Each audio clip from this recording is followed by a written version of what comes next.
Welcome to the made-up stories for kids. Fun and bright with adventures waiting day and night. Silly faces and jokes galore, with cute little worms and so much more. Pickles that giggle and unicorns that shine. Mermaids swimming, oh so divine. And don't forget about the Unidragon too. It's a magical world created just for you on the made-up stories for kids. Hi everybody, my name is Chimera and this is my mom. Hi, my name is Ezra. And every week my mom and I are going to be telling you wonderful and magical tales about different things on our channel, the Made Up Stories for Kids. Tell your parents that you love our channel. Please like and subscribe. Let's tune into this week's story.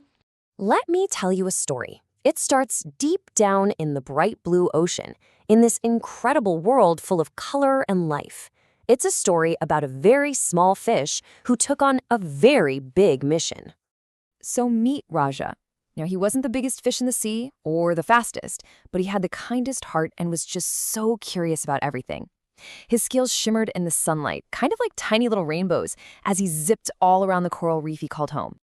You see, Raja's home was this bustling, beautiful place, and every single day felt like an adventure, mostly because it was filled with his amazing friends. Come on, let's go meet them. Okay, so every morning, Raja would make his rounds. First, he'd find Nilo, the wise old turtle, who'd always greet him with a slow, calm, "Hello there, Raja." Then he'd swim over to Maple, the super cheerful starfish, who'd do this happy little wiggle every time Raja came by. And of course, you can't forget Coco the crab. Raja never missed saying hello, and Coco would always wave a friendly claw right back at him.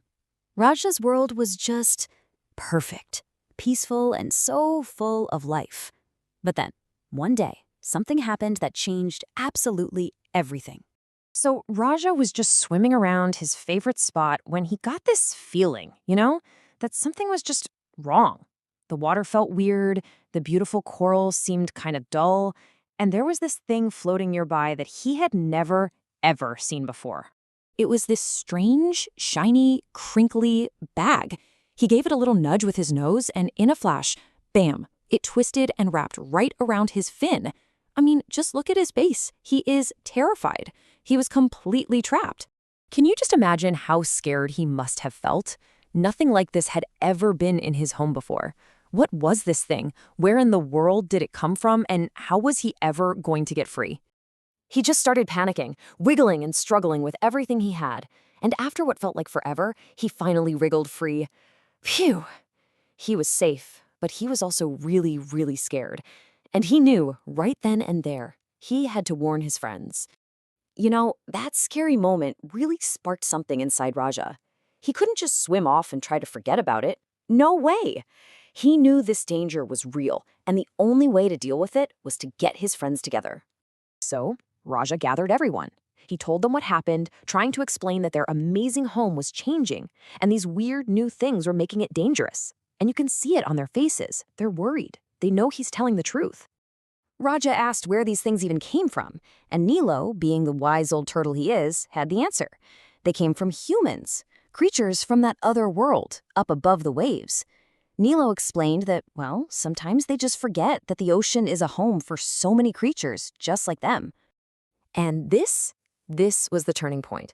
Yeah, they were all worried, but Raja knew they couldn't just sit around and wait for things to get worse. He announced, "We may be small, but we can still help." And just like that, their mission began. And they all jumped into action, each one using their own special talents. Coco used his strong claws to pick up all the tiny bits of plastic. Nilo swam all over the place to warn other animals about the danger. And Maple, he acted as a guide, leading everyone away from the bad spots. It was a real team effort. So all their hard work was starting to make a small difference in their little corner of the ocean. But then one day, Raja was swimming up near the surface, and he had an encounter that would really change things. He saw a human, a child, peering down into the water from a dock.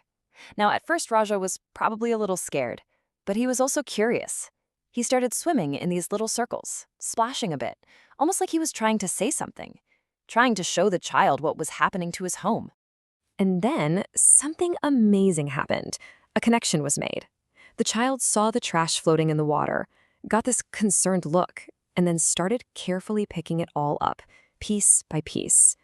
That one simple act of kindness filled Raja's little heart with this incredible feeling, hope. In that moment, just watching the child clean the water, Raja had this huge realization. Maybe not all humans were forgetful. Maybe some of them actually understood. And maybe, just maybe, they could be allies in protecting his home. And you know what? After that day, things really did start to get better. It was slow, for sure, but the combined efforts of the tiny sea creatures below and the thoughtful humans above began to heal their home. You could actually see the difference. The coral reefs started to get brighter and more colorful again. The water felt cleaner, clearer. And the best part? Raja and his friends could swim together happily and safely once more. It was like their home was smiling again. Later on, Nilo told Raja, "You made a difference." But Raja's answer, well, it really gets to the heart of his whole story. He just said, "We all did." It wasn't just him, it was his friends, and it was that child too. Everyone played a part. And that's really the main takeaway here, isn't it? It doesn't matter how small you feel or how huge the problem seems. Every single one of those small, thoughtful actions, they all add up to create a massive, positive change. So, this story leaves us with a question, and it's not just for the fish in the sea, but for all of us up here above the water. When you think about Raja and his friends, what's one small action that you can take to help protect our beautiful oceans?